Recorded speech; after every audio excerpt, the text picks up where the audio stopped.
Quickies with V. Let's choose a rectangle. Let's choose ellipse. Let's choose star tool. And we're going to make a shape. The star tool, if you want to turn it into a triangle, hold the down arrow button. I'm giving it a gradient right now. I'm going to pull out my gradient tab so it doesn't hide. And now I'm going to go to the blend tool. And I'm clicking on each shape, and that connects them and blends them. I click on the blend tool, I can go to specified steps and put in the amount of steps, and you'll see that there's steps between each shape. So the triangle to the circle is 10, the circle to the square is another 10.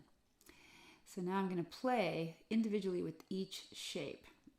So I can take the circle, select it, and give that a different rainbow gradient. I can select the rectangle, as you see I'm doing, and select a different color. I can also change the opacity and bring it down to 0, which will it'll look like it's fading out.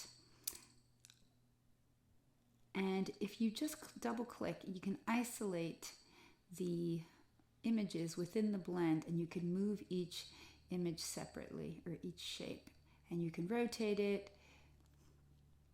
If I double click on the blend tool again, I can change the steps of the blend to make it more smooth, to look like a real gradient. And same thing, I can keep pulling out and moving them around.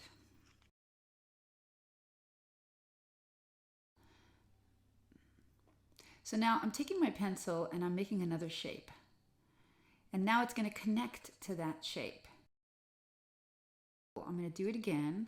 I take my pencil, I make a weird shape. And now this time it didn't connect. As soon as I fill it, grab the selection tool and fill it, it's going to connect to it.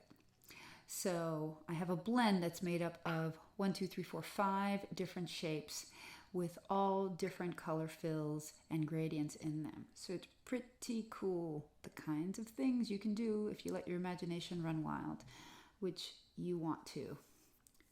So I'm still playing.